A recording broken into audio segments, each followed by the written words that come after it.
This is Out Loud and Laughing.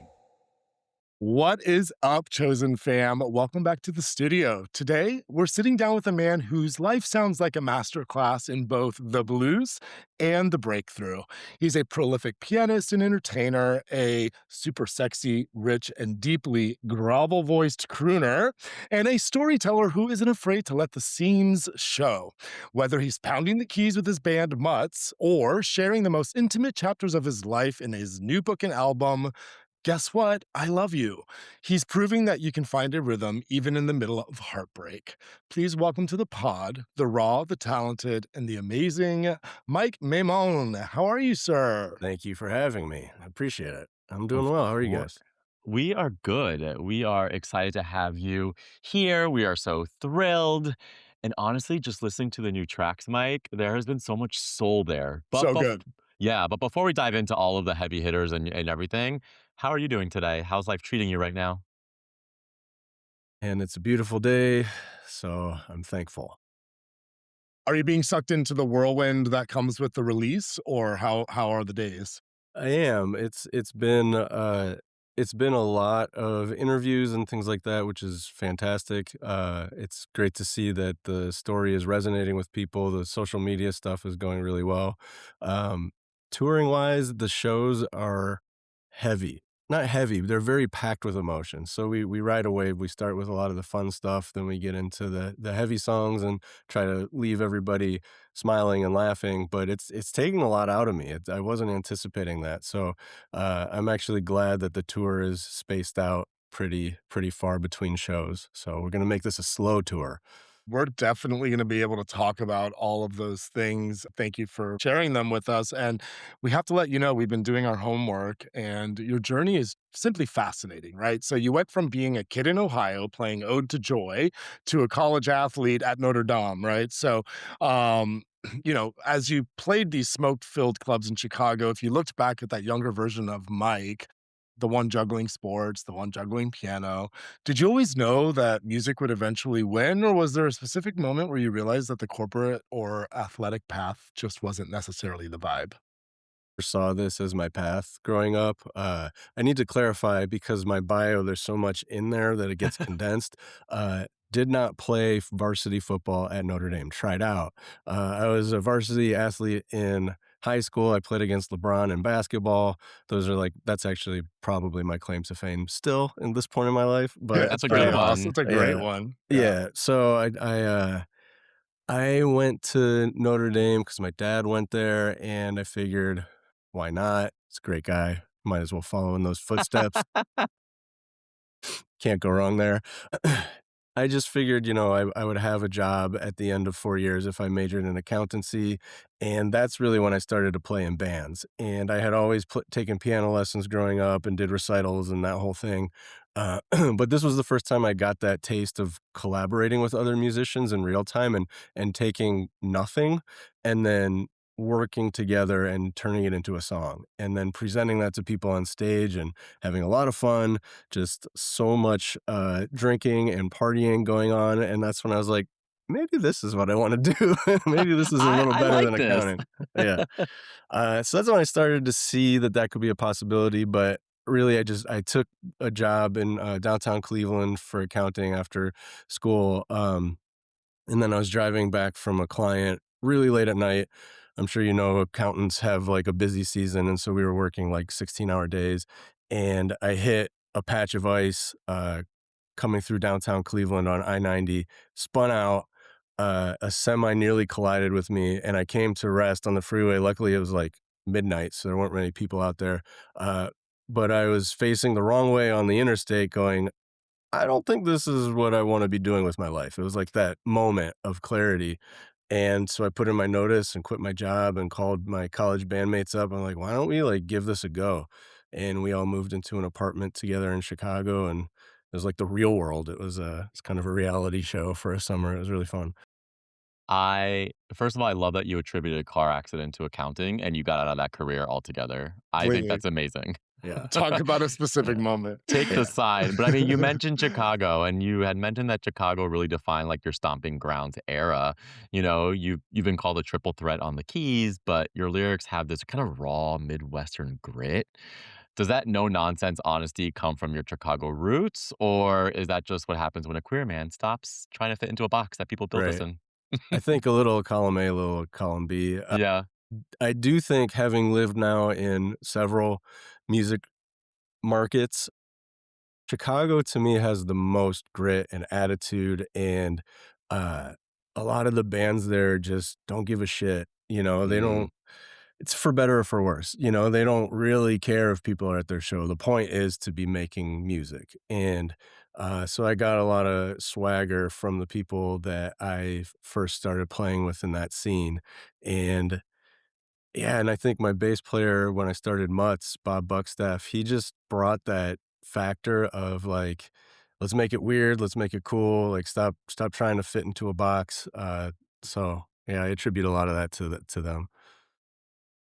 So I just want to kind of like take a quick break here to talk about the Chicago scene musically for a moment. We have a lot of guests who come to us from the obvious New York, LA circuits, but there's something about Chicago, New Orleans, Detroit, Harlem, even that like are really focused. Their culture's really focused around music. Can you talk to us a bit about that? Because it has to sort of inform some of your work. Yeah, it's the soul. It really is the soul of those cities you mentioned. There's a rawness to it. Uh, there's a lot of pride in being in those cities and the cultures that those cities generated and staying true to those, being part of a community and a collective. And I've spent a lot of time in New York. I've lived in LA for 3 years now. I lived in Nashville for 3 years. And while there are small little communities within those giant cities, I never felt it as strongly as I did in Chicago, where you just like have this pride without even saying anything. Like, oh yeah, we're doing the thing. Like we're dealing with the snow, we're making our music, we're packing up the van in 10-degree weather. It's like this camaraderie that I haven't totally felt anywhere else. When you think about all these different places that you live, because John and I talk about it a lot, we've had the opportunity to live in many cities and great spots. Like, which one speaks to you the most, and which one do you find yourself gravitating back to when you need to find inspiration for your next music? Yeah, that's a great question. I still, whenever I'm in Cleveland or Chicago, they just feel like home. Uh, Even in the cold, it's Yeah. still, I've been a West Coaster now for a little while, but I still laugh at the people around here that get out the North Face jackets when it gets down to I 60, and I'm know. like, so my blood hasn't The totally thinned yet. yeah. The So goose I just down. yeah, I still I feel like that Midwest grit is in my soul, and I will always just have that as a part of me. There's so much of home in all of us that drives us. Yeah. I wanna segue into your latest project, and having done a little bit of digging on it, it seems like probably one of your more personal projects. The book and album both are called Guess What? I Love You. Y'all go listen to it, go find it. It's a great, great sound. This project is a tribute to your late husband, the legendary Howard Bragman. From what we know, Howard was a titan in the PR world, and he was known for helping so many people in our community come out and live their own truths. In the book, you share such a beautiful and often hilarious accounts and anecdotes about your life together. How did you balance the legend that the world knew as Howard against who was just your partner at the dinner table? The interesting thing about that is I never realized what a legend he was, and, Mm, uh he approached me on Scruff, with just, such a sweet message. He said, "Listen to your music, you sound like the love child of Leon Russell and Randy Newman." So and those are 2 of my idols, like, 2 of my favorite artists of all time. So, that told me that this man understood me on such a fundamental level, and so we exchanged phone numbers that first chat and went to talking on the phone every single day. And we just became best friends over, our personal lives, our family, just getting everything out over the phone because we were in 2 different cities, so we couldn't have that, like, one and done sort of scruff hookup thing where you just go, "Oh, that was fun. I'll never right, see that guy again." Yeah. right. So we just became best friends, and I didn't really understand what he meant fully to the queer community, to the Hollywood community until his, memorial. That was when it really clicked, like, "Wait, he's actually kind of important in these other circles. To me, he was just Howard. Do you find that you then learned a different kind of Howard? And in a positive way, right? You had Howard in private, which is beautiful, and that will always be yours, but then you almost got to get to know him in a different light even after his passing. Yeah, yeah, absolutely, and I went because, spoiler alert for the book, we were only together for a year, we were engaged, when he was diagnosed with cancer, and, so we got married in the hospital, and I didn't have enough, especially after that memorial service where I saw the video that the producer Scott Morrow put together.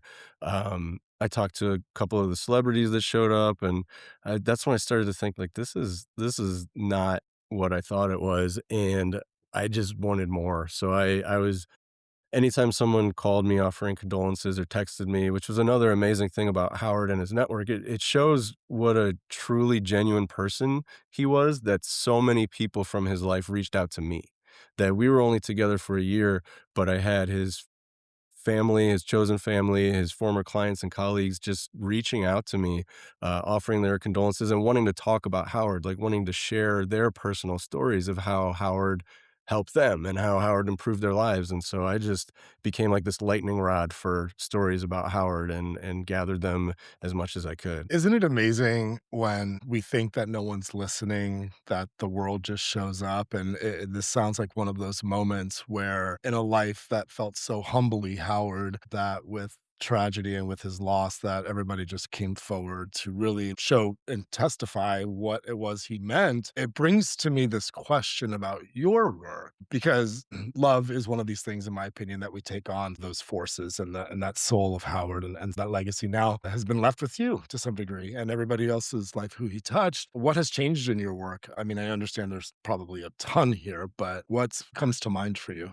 The most impactful thing that Howard did for me was teach me to be more tender and quieter. Mutz is a very aggressive band, and I love that. If I had a therapist, they might tell me that I was sort of compensating and trying to be overly masculine and all that good stuff. We're human. Save your money. Save your money. Save Just it, listen. yeah. Right? Listen to the pod and save your Yeah. money. Okay. Good. Got it. Uh, yeah. So, and then I had started to sort of find my whisper voice and find my tender emotions. And Howard just encouraged me to go further down that path. And then obviously when I'm doing this very personal, emotionally excruciating sort of therapeutic album, writing and then producing it myself, I really leaned into it. I mean, it wouldn't be appropriate to be aggressive when talking about being there by someone's side as they pass away. So I put myself back in that place of Howard's bedside in the hospital and whispering to him and singing softly to him as he passed on to the next existence. I was sitting there in a closet with the lights off, with the microphone, like, right up by my lips, just fighting back tears and just whispering some of these songs, and I think it's the most evolved that my music has ever been because 'cause I've never shown that level of emotion before.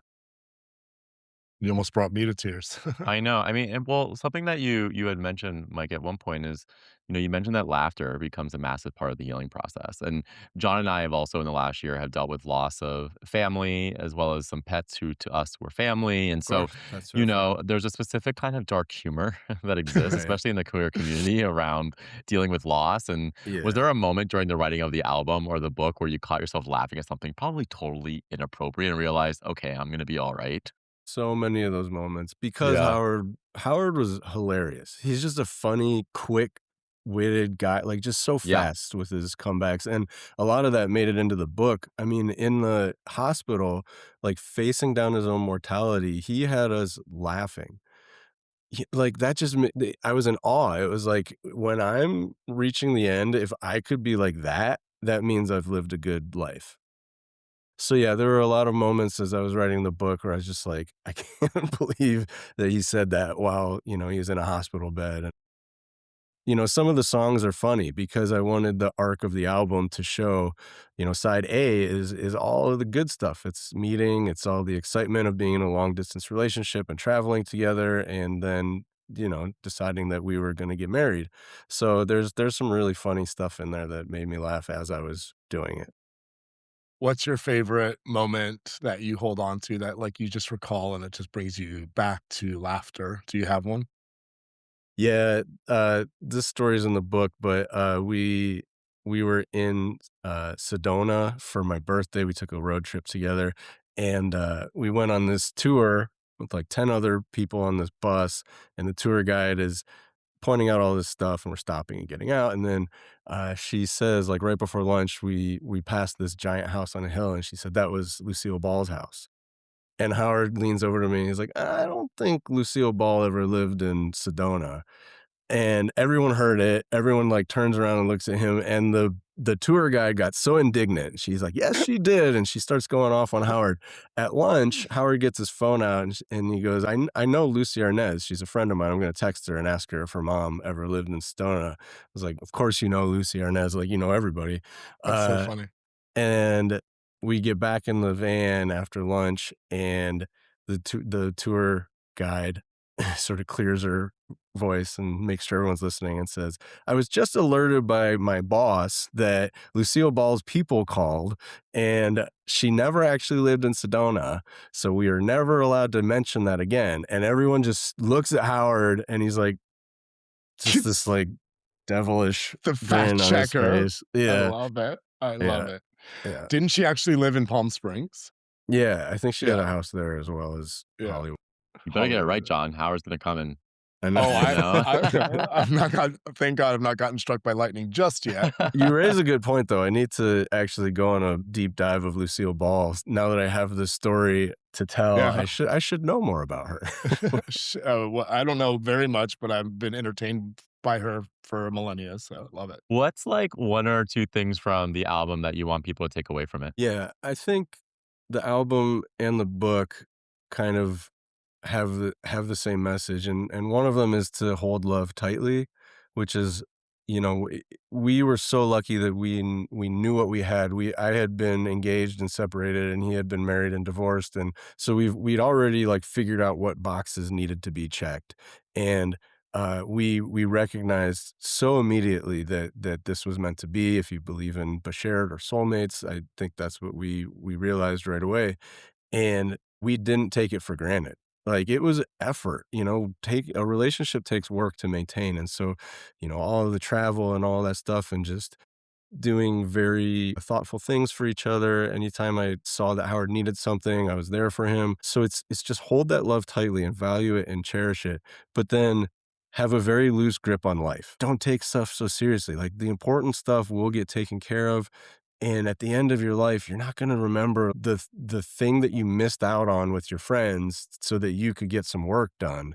You're not gonna remember what the hell you did when you weren't having a good time on that trip or whatever it was. So it's sort of like this duplicit message of, like, treat your love, whether that's your relationship or your family or your chosen family, like, treat that well, like pamper it. But then life is too short to be too serious. One of the things I love about what Brian and I are able to do here is hear first-handedly from people like yourself a little bit more behind the scenes of the intention, and so I'm excited to listen to the album again and now, knowing some of that. On the album, your song "Butterfly" really hits home for anyone who's felt stuck between what was and what's next. So, as an artist who's now bearing his soul on a book tour, do you feel like you're still in that butterfly stage, or has putting these stories out into the world finally feel like you're closing a chapter of some sorts? Yeah, that's an interesting question because Butterfly the song is about seeing butterflies and feeling like my late husband was still with me. But over the course of writing and recording, that was such a catharsis. That was like therapy, and 2.5 to 3 years of a process. That really started my healing journey. And so butterfly then, in the sense of sort of transformation, became much more literal to me. Mhm. I do realize that grief never leaves, and that we carry it with us in different forms, and that it's important to work with it, not let it sabotage you and Mm, fester, because it will manifest in some way or another, whether that's in your organs or an outburst at an inappropriate moment, which there were plenty of those shortly after Howard passed away. There were a oh, lot of guilty. breakdowns. But I think over time we learn to live with it, and we establish rituals. I say hi to Howard every morning. A little picture of him, and put a cup of coffee out for him, because I'm going to carry him with me for the rest of my life. Yeah. But through this process, I do feel like I've been healing. And one of the comments that means the most to me on the show was someone came up to me and said, "This felt like a very contained thing. Like, you have done the work. You're healing. You are not." Although there were tears for sure in the room, um, I'm not just vomiting emotion on the audience. It's a beginning, a middle, and an end, and a to be continued. So, I do think that I'm lucky that I have art to work through these emotions with, and now I can sort of present it, and hopefully that'll be helpful to other people. So important. So important, and everyone should be checking out Guess What? I Love You. But Mike, before we leave, like, we have loved deep diving in with you, but we wouldn't be out loud and laughing if we did interrupt the heat just a little bit. It's time for our signature game, if you're ready for it. Since you are the man of many talents, music, writing, surviving the chaos of the industry, we're going to call this edition of This or That the Keys and Chords edition. Oh, I like it. It's time for another round of this or that, the unhinged get to know you game. I will go first. Do you prefer writing the lyrics or composing the melody? Writing the lyrics. Melody, I was primarily a keyboard player and songwriter for my first several bands, and then bands kept breaking up, and I thought, I need to be singing my songs if I want any longevity in this industry. And so I love to write the words. The melodies take me a little more effort. It's a good, honest answer. When you're performing your music, do you prefer performing in a dive bar or a theater stage? I love the catering at theaters. Like, this treatment at a theater is awesome, but dive bars are just more my Craft scene. services. Yeah, yeah, right? I remember, like, the first time I was on a tour doing all, like, theater shows, and I didn't have to, like, go out and find, like, 7-Eleven dinner every night. I was like, I could get used to this." But I don't love being separated. I don't love being up here and the audience Mm, down there. I love being at a dive bar where everyone's sort of enjoying the moment together. sure, there's a certain level of connection. I Yeah, agree. absolutely. Okay, turning on the gay. Do we prefer scruff or no scruff? Scruff, Yeah. 100%. I've watched a couple of your podcasts, and I've been very entertained by that one, and so I knew exactly what to say. Yeah, I that's am our fan 100%. favorite. I am a bear and a bear appreciator. Love it. Grr, if it's not in your voice, it's on your chest, right? Speaking of, are you a butt guy or are you a chest guy? Chest guy for watching and a butt guy for touching. Love Mm, that. That's a great Yeah. answer. that is a really Mhm. good Yeah. answer. Everyone's kind of steered cleared from that to that degree, and you kind of dove right in. You have Yeah, healed. You're healed. Dove right in, yes. dove right Dove in. right in. Love it. Yeah. Do we prefer the Chicago deep dish or the LA taco now that you've lived in both Oof. places? Oh, I know. my Chicago friends are gonna kill me, but I think at this point in my life, I have to go LA taco. It's so legit out there. So legit. And, as much as I love deep dish pizza, I'm 44. Uh, I oh, gotta yeah, you I gotta smell it. move. I gotta You smell it. I love it. Yeah, it's time to make the deep dish just an occasional treat. But yes, I'm I going was gonna taco. say I've enjoyed both as well, and LA tacos are just more sustainable at 40, you know what I mean? Yeah, Like, you yeah. can't be, like, going on a deep dish binge, but Corn taco binge, tortilla. corn tortilla. Man, I used to eat, like, a half of a Art of Pizza deep dish, like, That's Yum. a lot. Yeah, it's so filling. much. Yeah. It's like a whole large pizza because it's, like, double stacked. Anyway, are you a preferer of showers or baths? Showers. Yeah. I just can't sit in one place for that long. I get antsy, so The I'm ADD is I'm in real. and out. Yeah. Yeah. Well, if you have been a listener of the pod, then you are ready for this one, mister. You are our athlete. You know how to play baseball. Do we want to pitch or catch in the game? Can't I do both? Why do you have to Yes. Can I be a man of all positions in the game? Yeah. Absolutely. Live it up. Do it all. Those are our favorite anyway, and I'm with that too. You can't put me in a box. Yeah. You are just so great for coming out with this project, and we're so happy to have had you on. We are so impressed by your resilience and your art, and you are genuinely a gift to our chosen fam. So, can you share with us what's coming up for you in the future here? I Next year, I hope is more bringing the story out in person. Those connections after the show, like at the merch table, just talking to people, it's been the most powerful and rewarding thing I've ever done in 20 years of making music. I'm sharing this story and getting stories back. It's this flow of energy that's unlike anything I've ever done. So booking gigs is so hard at this point, and I don't have an agent right now, so I'm doing it all myself. So it's like I said, it's a slow tour, but I'm gonna get around. I'm gonna try to hit all the major cities. So it's just gonna be that. It's just gonna be me getting out there, and along the way, I'll have some other video releases and singles and stuff. But for the most part, I just want to be out there playing shows. It shows your love for it because you're doing it all yourself. You're hustling, Yeah, and I love it. So, guess what? I love you. The book and the album are out now. Seriously, guys, go get them. It's the hug your soul needs.